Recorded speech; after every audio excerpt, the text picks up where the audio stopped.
Pemirsa, Komisi Pemilihan Umum KPU RI menyatakan terdapat 43 daerah yang hanya memiliki satu pasangan bakal calon kepala daerah. 43 wilayah itu terdiri dari 1 provinsi, 34 kabupaten, dan 5 kota. Jumlah 43 bakal paslon tunggal ini meningkat dibandingkan jumlah calon tunggal pada pilkada terakhir pada 2020 yakni 25 calon tunggal, namun secara persentase angkanya menurun.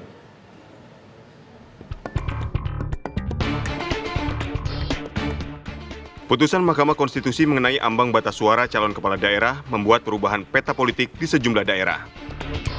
Partai politik yang tadinya tidak punya cukup suara, kini dapat menyalonkan jagoannya sendiri jika memenuhi ambang batas suara 6,5–10%. Namun calon tunggal yang berpotensi melawan kota kosong, jumlahnya pun meningkat. Komisi Pemilihan Umum KPU RI menyatakan terdapat 43 daerah yang hanya memiliki satu pasangan bakal calon kepala daerah.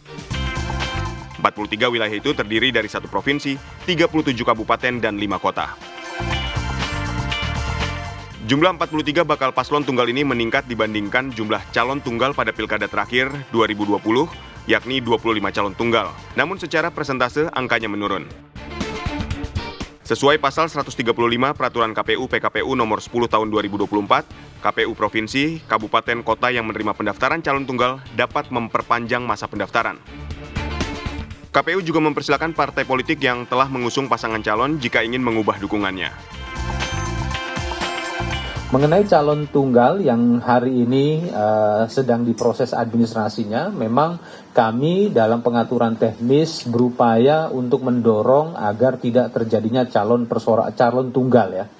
Agar tidak terjadinya calon tunggal dengan harapan ketika kami nanti perpanjang atau ekstensi masa pendaftaran itu calon lebih dari 1 dengan harapan demikian. Tapi tentunya ini semua merupakan kewenangan politik partai ya, yang kami tidak bisa masuk terlalu jauh. Kami hanya menyampaikan saran melalui aturan yang kami terapkan agar satu daerah itu tidak ada calon tunggal karena masyarakat memiliki hak untuk memilih pasangan calon lebih dari 1. Tetapi tentunya bagaimana kalau sampai dengan masa perpanjangan pendaftaran nanti hanya ada 1 pasangan calon menurut Undang-Undang Pilkada pasal 54C dan pasal 54D ya, itu legal. Calon tunggal itu sah menurut Undang-Undang Pilkada merujuk pada putusan Mahkamah Konstitusi nomor 100/PU strip 13 Romawi /2015. Partai politik masih dapat bergeser koalisi dan menggeser dukungannya ke bakal paslon lain sepanjang memenuhi ambang batas threshold pencalonan wilayah masing-masing sesuai dengan putusan Mahkamah Konstitusi. Tim TV One mengabarkan.